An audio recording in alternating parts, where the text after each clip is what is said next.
இப்போ நம்ம lotus gravy எப்படி பண்ணுறதுன்னு பார்க்கலாம். அதுக்கு இந்த லோட்டஸ் சீடை ஃபஸ்ட்டு ஒரு பெரிய வானலியில் போட்டு நல்லா கொஞ்சம் இது ரோஸ்ட் பண்ணிடுங்க. எண்ணெய் எதுவும் வேண்டாம், சும்மா ரோஸ்ட் பண்ணால் போதும். இப்போது ஒரு வானலியில் ஒரு கடாயில் கொஞ்சம் எண்ணெய் ஊற்றி சூடு பண்ணிக்கோங்க. இதில் ஸ்லைஸ் பண்ணி வச்சுருக்கேன் வெங்காயத்தை போட்டு பொரிச்சுடுங்க. கூடவே 2 மிளகா போட்டுக்கோங்க. ஏன்னா நம்ம மிளகாத்தூள் போடுறதால 2 மிளகா போதும். மிளகாத்தூளும் நம்ம போடணும். கொஞ்சம் முந்திரி போட்டுக்கோங்க. ஒரு 4லேருந்து 5 முந்திரி, முழு முந்திரியாக இருந்தால் 4-5. இது உடஞ்ச முந்திரினால ஒரு 2 டீஸ்பூன் போட்டிருக்கேன். இதை போட்டுக்கோங்க. கொஞ்சம் கசகசா, 1 டீஸ்பூன் கசகசா இதை போட்டு கொஞ்சம் பொரிச்சிடுங்க. ஒரு 5 நிமிஷம் பொரிக்கணும். முந்திரியெல்லாம் ஆறுறதுக்குள்ளே நம்ம இந்த தக்காளியை பியூரி பண்ணி வச்சுக்கலாம். டொமேட்டோ பியூரி பண்ணி வச்சுக்கலாம்.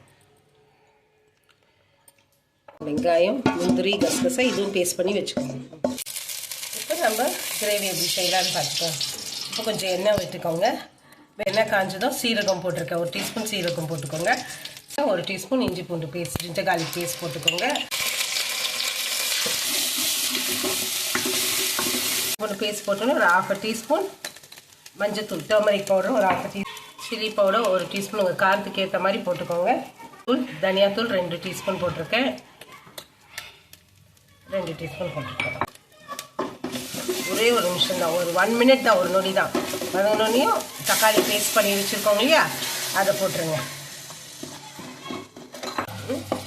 இது கொஞ்சம் வதங்கணும். நம்ம வெங்காயம், பச்சை மிளகாய், கசகசா, முந்திரி போட்டு அரைச்சிருக்கோம் இல்லைங்களா, அந்த பேஸ்ட்டை சேர்த்துக்கோங்க.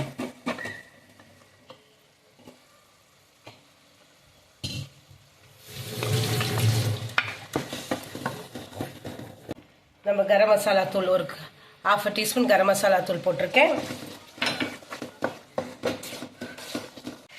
இப்போ தேவையான தண்ணியை ஊற்றிக்கோங்க. உங்களுக்கு எவ்வளோ தண்ணி தேவையோ அதை ஊற்றிக்கோங்க. உங்களுக்கு எவ்வளோ உப்பு தேவைப்படுதோ அதுக்கேற்ற மாதிரி உப்பு போட்டுக்கோங்க. தண்ணி கொதிக்க விட்டுடலாம். கிரேவி கொதிக்க ஆரம்பிச்சிருச்சு. இப்போ நம்ம டோஸ்ட் பண்ணி வச்சுருக்கோங்களே, இந்த மாதிரி உடையிற அளவுக்கு இருக்கணும். அந்த லோட்டஸ் சீட்ஸை போட்டுக்கோங்க. ஒரு 2 நிமிஷம் கொதிக்க விடுங்க. அவ்வளோதான், கிரேவி ரெடி ஆகிடுச்சு. கொஞ்சம் கஸ்தூரி மேத்தி மட்டும் போட்டுக்கோங்க. காஞ்ச வெந்திக்கீரை இருக்கு இல்லைங்களா, அது மட்டும் கொஞ்சம் போட்டுக்கோங்க. அவ்வளோதான், முடிஞ்சிருச்சு. இப்போ கொதிக்க ஆரம்பிச்சிருச்சு, கிரேவி ரெடி ஆகிடுச்சு. இப்போ நம்ம லோட்டஸ் சீட் கிரேவி ரெடி ஆகிடுச்சு.